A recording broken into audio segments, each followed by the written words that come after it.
안녕하십니까? 기쁜 안식일입니까? 그럼 우리 얼굴도 기뻐야 될까요? 목소리 좀 커야 될까요? 네, 기쁜 마음을 우리가 얼굴로 또 말씀으로 이렇게 표현하면서 서로 은혜를 나누는 시간 갖도록 하십시다. 제가 오늘은 신의 뭡니까? 언약의 입문이라는 제목으로 공부를 하겠는데요. 그거 하기 전에 잠깐 참 좋은 그 카톡에 좋은 이렇게 메시지가 있어가지고 여러분과 보신 분들 계시겠습니다만은 같이 한번 나눠보도록 할게요. 제목이 뭐라 되어 있습니까? 신의 물방울이라. 이렇게 어떤 물방울인지 보십시다. 19세기 같은 약 지금으로부터 200년 전이에요. 200년 전 옥스퍼드 대학에서 한 시험 문제가 나왔는데 시험 문제는 물을 포도주로 바꾼 예수님의 기적에 대해서 한번 논해봐라. 이렇게 질문이 나왔는 모양이에요. 그래서 이제 한 학생이 공부를 열심히 했는데 이분은 다른 사람은 다 열심히 이제 글을 쓰고 이렇게 답을 쓰고 있는데 이분은 답을 안 쓰고 가만히 이렇게 바깥 창문만 보고 있다는 거죠. 그래서 감독관이 와가지고 빨리 좀 쓰시라고, 잘못하면 0점 되니까 꼭 쓰라고. 그래도 이분이 그 별로 반응이 없었어요. 마지막 종료할 때가 다 가니까 감독관이 좀 화가 나셨는가 봐요. 당신 정말 백지 제출하면 학사 경고 된다고. 그랬더니 이분이 막 급하게 쓰고 나가시는 거예요. 근데 놀랍게도 그 답이 한 줄밖에 안 썼는데 그 답이 이 대학 역사상 처음으로 전설이 되는 만점의 답안지를 얻었다는 거예요. 그 답이. 그래서 그 답이 뭐냐 보니까 물이 그 주인을 만나니 얼굴을 붉히더라. 제가 이 한 줄 글을 보면서 얼마나 마음에 감동이 와닿는지요. 그러니까 질문은 물을 포도주로 바꾼 예수님의 기적에 대해서 논해라 이랬더니 이분은 관점을 물의 관점으로 자기를 두고 그 물이 예수님을 만나니까, 그 예수님은 곧 나의 주인이신데 그 주인을 만나니까 그 물이 얼굴이 붉게 변하더라라는 이야기죠. 참 얼마나 감동적인지 몰라요. 왜 붉게 변했을까요? 기뻐서? 또 어쩌면 또 황홀해서, 어쩌면 부끄러워서, 여러 가지 감동이 있었겠죠. 그 물은. 어쨌든 그래서 사실 오늘 제가 이 물을 좀 선물로 준비를 하려고 했는데 준비가 안 돼가지고 오늘은 제가 물 대신에 다음 주 물 드릴게요. 오늘은 생식을 좀 준비했어요. 생식 우리가 좀 받으시면서 좀 있는 시간 가졌으면 좋겠어요. 오늘 제목은 아까 말씀드렸다시피 언약에 대한 입문입니다. 기억절 크게 그걸 보이세요? 읽을 수 있습니까? 같이 읽어보실까요? 시작. 세계가 다 내게 속하였나니 너희가 내 말을 잘 듣고 내 언약을 지키면 너희는 모든 민족 중에서 내 소유가 되겠고. 출애굽기 19장 5절이죠. 마치 조건적인 어떤 그런 내용이 좀 있잖아요. 어쨌든 중요한 것은 내 언약을 지키면 너희는 나의 소유가 되겠다라는 그런 출애굽기는 말씀입니다. 제가 늘 이 부분을 좀 강조하고 지나갑니다. 우리가 이 공부할 때마다 무엇을 깨달아야 될 것인지, 또 무엇을 느끼셨는지, 그리고 어떻게 행해야 되면 어떻게 행해야 할 것인지에 대해서 우리가 깊이 먼저 생각을 하고 그다음 공부를 했으면 좋겠습니다. 이번에 공부했으면 잘 아시겠지만 이번 문제가 쉬워요, 어려워요? 어렵죠. 저도 굉장히 어렵더라고요. 언약이 막 나오긴 나오는데 이거 법적인 문제 같은 거 나오기도 하고, 모세 언약이 또 아브라함 언약이 또 노아 언약이 또 새 언약이 어떻게 다른 건지 이렇게 같은 건지 이렇게 좀 어려운 그런 생각이 들었습니다. 어쨌든 우리가 무엇을 깨달아야 하는가 하면은 하나님의 언약을 통해서 무엇을 깨달아야 돼요? 사랑의 관계가 회복된다는 걸 깨달아야 되는 거죠. 사랑의 관계가 죄 때문에 깨어졌는데 이것을 하나님께서 사랑의 관계로 회복시키기를 원한다는 것을 우리가 깊이 깨달아야 되고, 깨달으면서 우리가 또 무엇을 느껴야 되는가 하면은 그 언약의 본질이 무엇임을 깨달아야 돼요. 하나님의 사랑이라는 거. 하나님의 사랑이라는 거. 이것을 우리가 깊이 느껴야 될 것이며, 그 다음에 행해야 될 것은 뭡니까? 사랑의 관계 속에서 살아가기를 우리가 결심해야 된다. 이게 매 순간순간 확인해야 되는 거죠. 하나님과 내가 정말 사랑의 관계 속에서 우리가 살아가는가, 이것을 느끼고 깨닫고 행해야 되겠다, 이렇게 생각을 합니다. 이렇게 우리 공부 시작하기 전에 우리 집사님 어디 계시나요? 김승경 집사님, 제가 좀 부탁을 좀 드렸는데 혹시 이번 기회에 이번 공부하시면서 조금 느낀 게 있으시면 좀 말씀을 좀 나눌 수 있겠네요. 제가 부탁을 드렸습니다만은 잠깐 말씀해 주실 수 있겠어요? 예.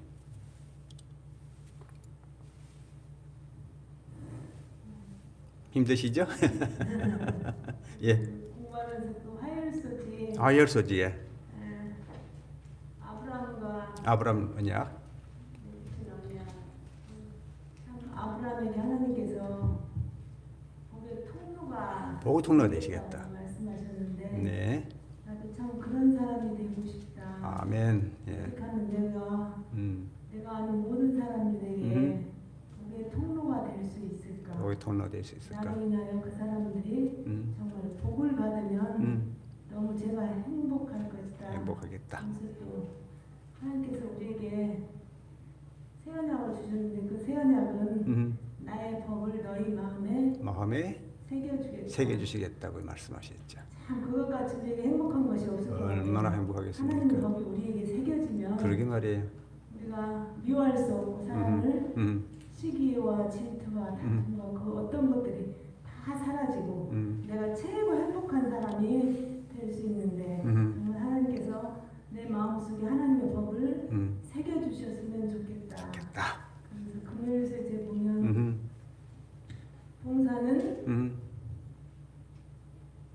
봉사를 하게 하는 그 율법의 법이라고 했는데 정말 하나님의 법이 내 속에 새겨지면 하나님의 사랑이 내 속에 있기 때문에 자연히 봉사가 쉬워지고 행복해지고 그럴 텐데 내가 그런 삶을 살 수 있으면 얼마나 좋을까. 아멘. 갈망을 해보았습니다. 고맙습니다, 집사님. 고맙습니다. 제가 늘 이렇게 가능하면 참여할 수 있도록 제가 기회를 드리는데요. 다음 기회에 나도 이렇게 공부하면서 간단하게 좀 이렇게 느낀 바를 좀 이야기하겠다 싶은 생각이 있으면 저한테 말씀해 주시면 참 좋겠습니다. 그러면 서로 은혜를 나누는 거잖아요, 그죠? 은혜는 서로 주고 받아야 되니까. 집사님께서 말씀하신 결론은 뭡니까? 간단하게 말씀드리면 뭔가 하면은 아브라함의 말씀처럼 아브라함이 있는 그 언약 속에 있는 나는 정말 복의 근원이 되는 그런 사람이 됐으면 좋겠다 이야기하셨고, 그 다음부터 두 번째는 뭘 말씀하셨어요? 새 언약이 우리 마음속에 깊이 기록되는 그런 경험이 있으면 좋겠다. 그리고 봉사할 때 내 마음속에 정말 사랑의 원칙에서 우러나는 그런 봉사를 했으면 좋겠다. 그렇게 말씀해 주셨죠? 감사드립니다. 자, 이제 오늘 공부의 그 목표라고 그럴까요? 그거는 첫째, 언약의 의미가 무엇인지. 두 번째는 노아와 맺은 언약, 그 다음에 아브라함과 맺은 언약, 그 다음에 모세와 맺은 언약, 그 다음에 새 언약이 어떤 건지 그 네 가지에 대해서 집중적으로 우리 공부를 해볼 것입니다. 결론은 뭔가 하면은 새 언약의 백성들인 우리와 깊은 관계 속에 살고 싶어 하시는 하나님의 그 마음의 그 간절한 바람, 그것을 우리가 느끼게 될 것이고, 언약이라는 것은 하나님과 인간관계의 약속의 관계뿐만 아니라 무슨 계획까지도 포함되고 있다고 그랬어요? 구원의 계획까지 포함되겠다는 거. 이것을 우리가 꼭 기억을 하셔서 오늘 공부가 다 끝나면은 지금 하나님께서 우리를 정말 사랑하시기를 원하시고 우리를 구원하시기를 원하시는 그런 분이심을 깨달았으면 좋겠다 생각이 듭니다. 자, 이제 언약의 기본 원리를 공부해 보도록 하십시다. 언약이 무엇인가? 언약의 어떤 요소가 무엇인가? 원리를 좀 잠깐 해보면은 간단하게 두 당사자를 하나로 묶는다는 의미가 있다고 그랬잖아요. 약속과는 좀 더 깊은 그런 그 관계를 의미하는데, 하나님 특별히 하나님과 사람 사이에 종교적인 의미를 가진 언약을 나타나는데 많이 사용됐다고 합니다. 이 언약은 상당히 깊은 그런 관계가 있고, 약속과 언약의 근본적인 차이는 있잖아요. 그 차이는 언약에는 반드시 의식이 있어야 된다고 이렇게 말씀하셨어요. 의식. 그러니까 우리가 서로 사랑할 때 내가 너를 사랑한다, 내가 평생 너와 함께 하겠다, 이렇게 약속을 할 수 있지만 무엇이 반드시 같이 치루어집니까? 결혼 예식이라고 하는 의식이 치루어지면서 그것이 언약이 되는 거거든요. 그래서 우리 하나님과의 관계에서 가지고도 반드시 어떤 의식을 통해서 주님께서는 이 언약을 세우셨다, 이런 것을 우리가 공부를 할 수가 있었어요. 자, 기본적인 요소 세 가지 공부하겠습니다. 하나님과 인간 사이의 언약의 기본 요소는 첫째입니다. 하나님께서는 맹세를 통해서 언약으로 나타나는 약속을 확정하십니다. 첫째는 약속입니다. 하나님께서 내가 이런 약속해 줄게 라는 말씀을 먼저 하시고, 거기에 대해서 하나님께서 뭔가 우리에게 요구하시죠. 무엇을 요구합니까? 너희는 이러이러한 의무를 져라 라고 순종을 요구하세요. 순종이 요구한다는 거 말씀하시고, 마지막으로 하나님께서는 어떤가 하면 이 의무를 내가 꼭 성취할게 라고 하는 어떤 그 하나님 편에서의 의무를 이렇게 강조를 하셨다는 것을 우리가 공부를 해보시면 좋겠습니다. 구약에 여러 희생제도가 나오죠. 희생제도는 그 동물을, 짐승을 잡아가지고 제사 지내는 거 있잖아요. 제가 이 어떤 옛날 그 도감에 이렇게 보니까 실제 지금도 인도네시아에서는 그 뭡니까 무슬림들은 이렇게 양을 잡아가지고 제사를 지낸다고 그러나요? 예, 그래서 그 제사 지낼 때 가보면은 막 피가 막 얼마나 흘려져 있고 그다음 동물은 막 사체가 쓰러져 있고 막 정말 끔찍한데도 아주 끔찍한데도 주님께서는 그 옛날에 희생제를 통해서 우리에게 무엇을 경험하게 하셨는가 하면은 참여하는 자에게 무엇을 경험하게 하셨어요? 용서를 경험하게 하셨어요. 내가 정말 죄를 깊이 깨닫고 하나님 옆에 참여하고 이런 예식을 통해서 내 마음속에 무엇을 경험해요? 용서를 경험하게 하셨고 그 다음에 이 용서를 경험하고 난 다음에는 나도 모르는 내가 잘못된 내가 원치 않은 걸 실수로 인해서 생기는 모든 죄악들이 있지 않습니까? 그 죄악들 때문에 생기는 내 마음속의 죄책감 이 죄책감으로부터 우리는 무엇을 얻을 수가 있어요? 자유를 얻을 수 있는 거죠. 내 비록 실수했지만 내가 정말 잘못했지만 하나님께서는 나를 용서해 주셨기 때문에 나는 죄책감으로부터 자유함을 얻는 그런 의식을 통해서 이런 것을 얻게 되었다. 그들의 의무를 지키지 못했다 할지라도 이 의식을 통해서 언약의 축복들은 유지가 되었고 하나님의 형상을 회복하는 영적 성장은 그럴지라도 계속되었다는 걸 우리가 기억을 하시고요. 하나님께서는 이런 관계를 통해서 계속 우리를 하나님의 형상으로 점점 회복시켜 주시는 그런 계획이라는 것을 우리가 공부를 해봐야 되겠습니다.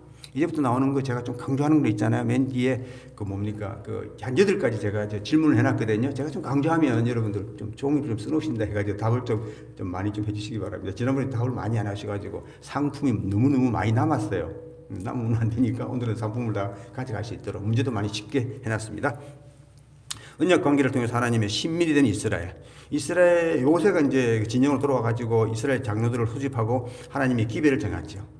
그럴 때에 그 모든 그 지도자들이 이야기했던 것은 여호와의 명하신 대로 우리가 다 뭐 하리라 행하겠습니다라고 순종을 이렇게 약속을 했죠. 엄숙한 언약을 맺었죠. 그렇게 하고 하나님을 그들의 통짜로 모셔드리기로 받아들이기로 맹세를 했는데요. 이제 드디어 첫 번째 언약 들어가십시다. 노아의 언약입니다. 질문 나갑니다. 잘 들어보세요. 이건 상은 없습니다. 첫 번째 나오는 언약이 이제 성경의 노아에 대한 언약인데요. 노아만 생각하면은 노아라고 이야기하면 맨 처음 생각 떠오르는 그 사건이 무슨 사건이 있어요? 홍수 있잖아요. 장로님 홍수. 질문입니다. 자, 언약을 하나님께서 맺으셨는데 홍수 전에 맺으셨을까요? 홍수 후에 맺으셨을까요? 힌트 무지개. 홍수 후에 후손 들어보세요. 빨리 손 드셔야 되는데 다 속으신 분들이에요. 다 속으셨어요. 제가 일부러 좀 속으시라고. 이 노아와의 언약을요 하나님께서는 우리가 생각 언약 홍수 무지개 이렇게 다시는 홍수 안 하겠다 이렇게 생각하셨잖아요. 자세히 공부해 보면요 홍수 전에 언약을 맺으셨어요. 어떤 언약을 맺으셨는가 하면은 홍수 전에 내가 너를 구하겠다라는 언약을 맺으셨어요. 예, 홍수 다 끝난 다음에 구하겠다 약속이 앞뒤가 안 맞잖아요. 그렇죠? 그렇게 기억하시기 바랍니다. 홍수 전에 하나님께서는 노아와 언약을 맺으셨는데 그게 창세기 6장 18절이에요. 읽어보실까요? 시작. 그러나 노아는 내가 내 언약을 세우리니 너는 내 아들들과 내 아내와 내 며느리들과 함께 그 방주로 들어가고 언약이 분명히 세운다고 말씀하셨죠? 방주 들어가기 전이에요? 방주 들어가기 후에요? 방주 들어가기 전이라는 걸 기억을 하시기 바랍니다. 방주 들어가기 전에 주님께서는 노아와 언약을 세우셨어요. 처음으로 성성에서 언약을 표현하는 곳이 창세기 6장 18절이에요. 기억을 해놓으시기 바랍니다. 상식적으로. 오케이. 근데 주님께서는 이 세상을, 이 땅을 홍수로 멸망하겠다라고 결정을 노아에게 이야기를 해주셨어요. 통보해 주셨어요. 그렇다고 할지라도 세상에 있는 창조물은 비록 다 노아를 빼놓고 다 멸망한다 할지라도 이 세상을 버리겠다는 그 약속 말씀하신 건 아니에요. 그렇죠? 이 땅은 이 지구는 그냥 세상을 버리시는 아니고 만드신 창조물들 다 쓰게 너무나 죄악이 관영하기 때문에 그렇게 말씀하시면서 주님께서 약속하시죠. 언약 누구를 지켜주겠다? 노아의 가족 모두를 지켜주겠다고 약속하셨어요. 근데 조건이 있어요. 무슨 조건이에요? 방주로 들어가라. 저 방주예요? 그 방주예요? 성경이 하면 그 방주로 들어가라고 했잖아요. 그죠? 물론 그 방주 두 개는 없어, 두 개 있는 건 아닙니다만 주님께서 만들으라고 하신 바로 그 방주에 너는 들어가라는 거죠.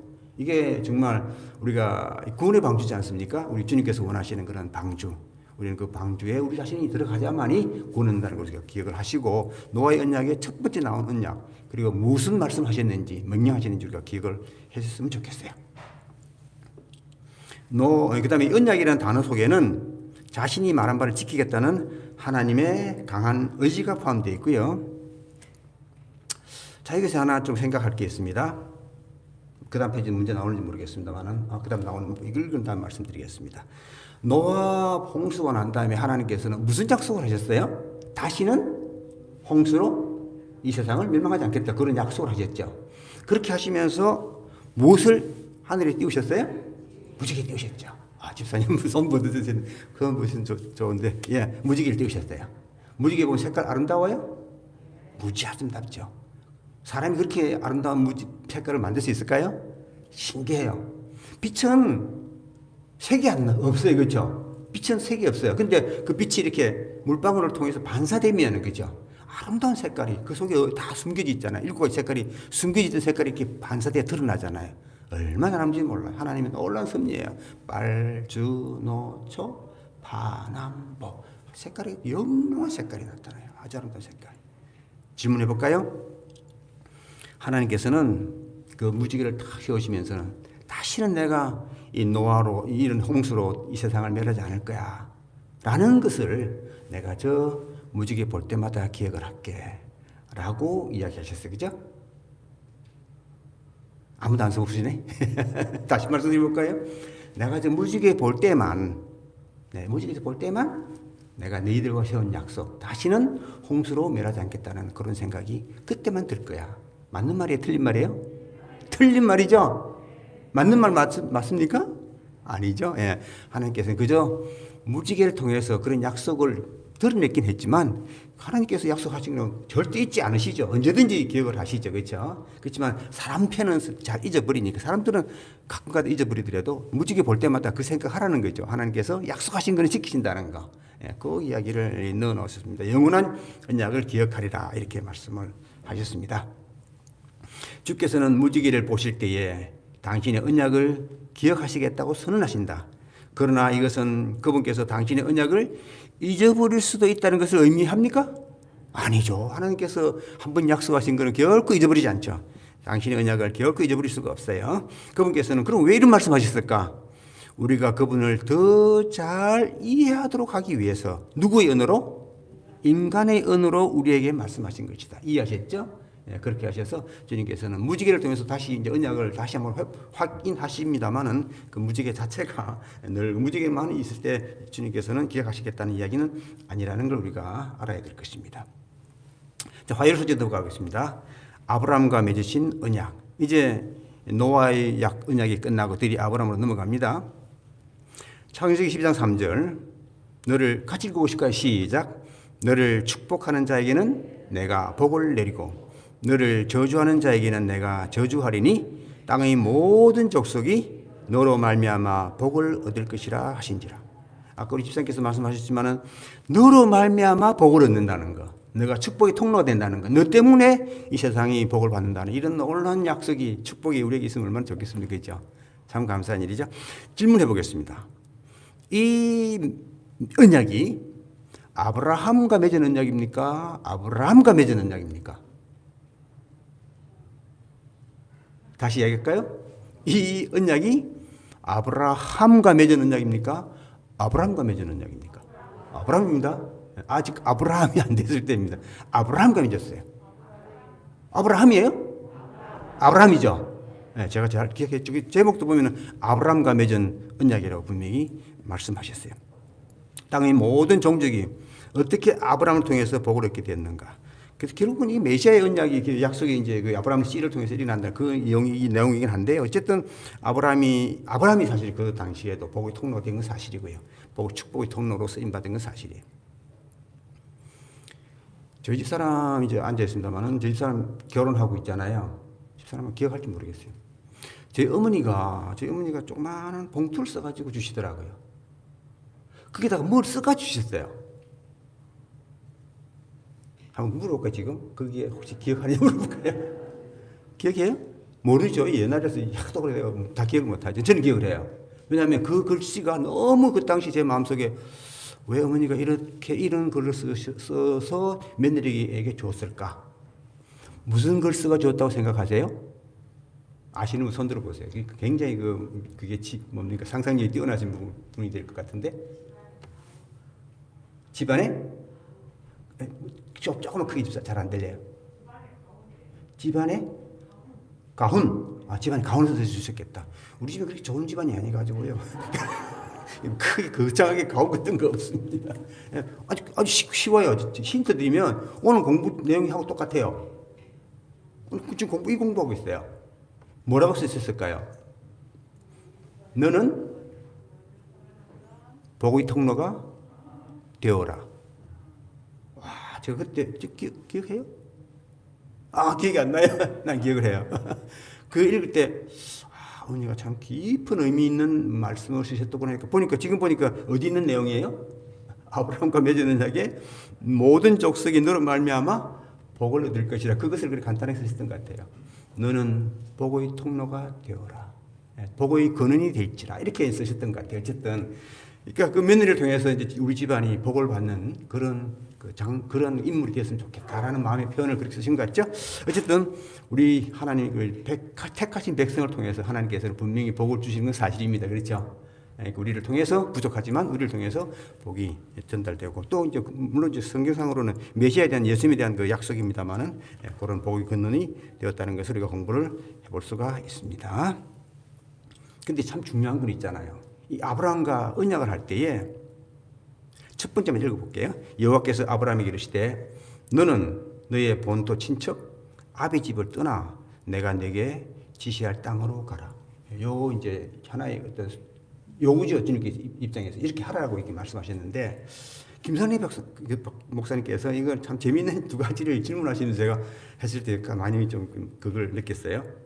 질문을 어떻게 하시는가 하면은 하나님께서 아브라함에게 내가 지시하는 땅으로 가라 했습니까? 지시할 땅으로 가라 했습니까? 이렇게 질문하시더라고요. 지시할 땅이에요? 지시하는 땅이에요? 그 말은 무슨 말인가? 지금 갈 때를 지금 아직은 알려주시지 않았다는 거죠. 갈 바를 모르고 출발시키는 거예요. 지시할 땅으로 가라 할 때 믿고 순종했다라고 이야기를 하시는데 그러나 하면서도 질문하시기를 정말 아브라함이 본토 친척 아비의 집을 떠났습니까? 라고 질문하시더라고요. 그에 대한 답을 어떻게 생각하셨어요? 정말 친척을 다 떠났습니까? 라고 질문하시더라고요. 아니요 라고 이야기하시죠. 누가랑 같이 갔습니까? 조카인 롯을 같이 가서 같이 데리고 갔죠. 그러니까 혼자 간 게 아니라 롯을 데려갔다는 것 때문에 얼마나 애를 많이 먹었는지를 이야기하시면서 결론은 아브라함이 약간의 불순종이죠, 그죠? 그렇지만은 그런 과정을 통해서라도 주님께서는 복의 근원을 쓰셨다는 거, 그것을 말씀하실 때가 큰 은혜가 되었습니다. 너를 이름을 창대케 하리니 너는 복의 근원이 될지라. 땅의 모든 족속이 너를 인하여 복을 얻을 것이니라. 이렇게 주님께서 말씀해 주셨습니다. 언약설에 관한 어떤 언급도 하기 전에 내가 너와 친밀하고 지속적인 관계에 들어가겠다고 약속하셨고 언약에 대한 직접적인 언약은 아까 말씀드린 창세기 12장이 아니고요. 창세기 15장, 창세기 17장 뒤에 다 나옵니다. 구체적인 어떤 언급들은 미리 주님께서는 말씀하셨다라고 이야기하시면서 가라라고 하는 명령을 먼저 발행하셨다는 것을 우리가 알고 있겠고요. 아브라함이 했던 그 순종은 하나님이 그와 맺고 싶어 하셨던 사랑의 관계에 대한 믿음의 반응이었다는 거죠. 그때 이미 아브라함은 하나님을 알았고 신뢰했고 주님께서 정말 끝까지 동행하실 것이고 그의 약속들을 이룰 것이라고 믿었기 때문에 그는 갈 수 있었다라는 것을 말씀해 주셨어요. 넘어가죠. 구원의 약속이 먼저 주어지고 행위는 그에 따른 반응으로 따라온다는 걸 기억을 하고 제가 지금 강조하는 건 나중에 제가 물어볼 거니까요. 꼭 기억해 놓으십시오. 동그라미 쳐든지 안 그러면 따로 좀 적어놔 주세요. 순종은 하나님이 이미 이루신 것에 대한 믿음의 반응인 것을 우리가 기억해야 될 것입니다. 우리가 사랑하면 그가 먼저 우리를 사랑하셨습니다. 이거는 계명을 지금 잠깐 볼까요?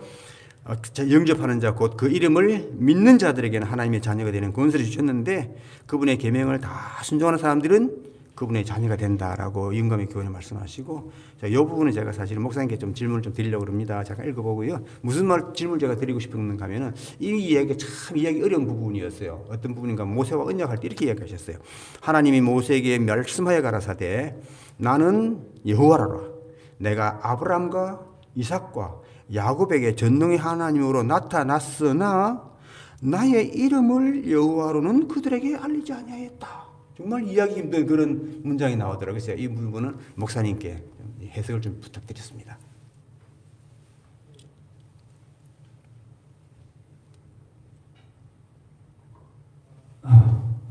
출애굽기 6장 3절에 보면 하나님께서 아브라함과 이삭과 야곱에게 전능하신 하나님으로 나타나는데 여호와로는 알리지 아니하였다 그랬어요. 근데 과연 하나님께서 여호와라는 이름을 아브라함이나 이삭이나 야곱에게 알리지 않았는가? 우리가 아브라함이 그 모리아산에 이삭을 드렸을 때에 그때에 하나님께서 여호와 이레라는 말씀을 사용하셨습니다. 그렇죠? 여호와께서 이미 준비하셨다. 그러니까 이건 이름을 알리지 않았다 그런 뜻보다는 하나님께서 그 전에도 여호와라는 이름을 알렸지만 지금 여기 출애굽기 6장에 출애굽 직전에 여호와라는 이름을 과거보다도 더 충만하게 이렇게 드러내셨다. 그렇게 단순하게 그 이름이 아니고 그러니까 쉽게 얘기하면 우리가 제가 만약에 이상배 장로님을 이름은 알고 있었지만 이제 그 선교사를 마쳐 오셔가지고 올해 더 긴밀하고 가깝게 더 이렇게 깊이 알게 됐다. 깊이 더 알게 됐다. 그렇게 이해하면 될 것 같습니다. 그래서 출애굽기 6장 1절에도 보면 강한 손을 더하셨다 그랬어요. 강한 손. 강력하게 하나님께서 임하셨다는 것이죠. 그래서 새로운 구원의 경험, 여호와 하나님의 어떤 새로운 역할, 더 깊은 의미 이렇게 이해하면 좋을 것 같고요. 그래서 우리가 그 신약에도 보면 새 계명을 이루니 서로 사랑하라 할 때 그럼 그 계명이 이전에 있던 계명이 아니고 뭐 또 새롭게 만든 계명이 그렇지 않거든요. 그렇지 않고 옛 계명 똑같다 그랬어요. 그럼 그 뭐냐면은 그 계명의 의미를 예수님께서 오셔서 더 깊고 문자적, 영적 그 깊이 다 깨닫게 해주셨다는 것이죠. 그래서 좀 난해한 구절입니다만은 출애굽기 6장 3절을 그렇게 더 충만하게 또 새로운 구원의 경험으로 새로운 역할로 새로운 의미로 이렇게 이해하면 좋을 것 같습니다. 감사합니다, 목사님. 좋은 해석을 해주셨습니다. 우리 다 부모님들이시잖아요. 부모님들은 늘 그 자녀들에 대한 어떤 미안한 마음, 또 안타까운 마음 그런 마음을 갖고 있죠. 별로 없어요? 잘해주신 부모님들은 그런 마음 없을 거예요. 그렇죠? 그렇지만 내 마음속으로 부모로서 역할이 내가 이 아이가 어릴 때 이런 걸 더 해줬으면 또 그 나가는 과정에서 이런 걸 더 잘 도와줬으면 얘가 더 잘 됐을 텐데 라고 하는 그런 마음이 늘 있거든요. 그러니까 부모로서의 역할이 제대로 안 됐을 때는 마음이 늘 미안한 마음이 있는 것 같아요. 그래서 제가 이제 이 여호와로 이름을 알리지 않으셨다는 그걸 저는 이렇게 생각한 거죠. 아버지로서의 부모로서의 역할을 내가 제대로 감당을 못했다. 이제는 더 잘할 수 했으면 좋겠다. 그 어떤 마음, 그런 쪽으로서 어떤 그 여호와로서의 역할을 그 앞 시대보다는 이제는 더 크게 할 수 있겠다. 아까 말씀하셨지만은, 그러니까 이때까지는 뭐 그냥 개인적으로 했을지는 모르지만 어떻습니까? 모세 때는 이제 큰 팔과 강한 팔과 큰 팔로 그 모든 군대 같은 그 모든 이스라엘 백성들을 그냥 능력을 통해서 기적을 통해서 구출하잖아요. 그런 쪽이 어떤 그 서로 대비되는 어떤 뜻으로 그렇게 말씀하시지 않았을까. 그런 생각을 제가 나름대로 좁지만은 틀렸지만은 그렇게 생각해 봤습니다. 요건 넘어갈까요? 자, 이 언약, 아브라함 언약의 주요 강조점들을 모세 언약에서 강조합니다. 특별한 관계 있고 큰 민족을 이룰 것이고 그러나 너희들은 순종해야 된다라는 것을 강조해서 말씀해 주셨습니다. 요건 넘어가야 될 것 같죠? 약속을 성취하신 하나님, 수세기 전에 아브라함에게 예언적 이상적 중에 나타났던 그 역사가 바로 그날 완성되었다라고 하시면서 이제 출애굽하는 그 역사가 일어나잖아요. 400년의 기간이 찼다. 바로 그날에 여호와께서 이스라엘 작성을 그 군대대로 큰 역사를 하시는 거죠. 애굽 땅에서 인도하여 내셨다. 이렇게 함으로써 하나의 여호와로의 어떤 역할을 크게 나타내지 않았을까 이렇게 나름대로 생각을 해봤습니다. 새 언약에 대해서 공부하십시다. 이제 새 언약에 나오는 성경 구절 혹시 기억하세요? 어떤 장에 나옵니까? 맨 밑에 보면은 예레미야에 나옵니다. 꼭 기억하십시오. 새 언약은 예레미야에 나옵니다. 몇 장 몇 절에 나오는가 하면요. 31장 31절에 나옵니다. 제가 나중에 질문합니다. 대답하셔야 됩니다. 새 언약이 나오는 성경의 몇 장 몇 절입니까? 31장 31절. 예레미야 31장 31절. 기억하실 수 있겠어요? 꼭 기억하세요. 예레미야 31장 31절. 오케이. 거기에 새 언약이 나옵니다. 어떤 새 언약입니까? 나 여호와가 말하노라. 보라, 날이 이르리니 내가 이스라엘 집과 유다 집에 새 언약을 세우겠는데 그 이전과 같지 않을 것이다 이거죠. 왜냐하면 그 이전에는 이 자녀들이 내가 비록 남편 됐다 할지라도 그 언약을 다 파기했다는 거죠. 그래서 이제는 그 법을 어디다 두겠다고요? 마음속에 두고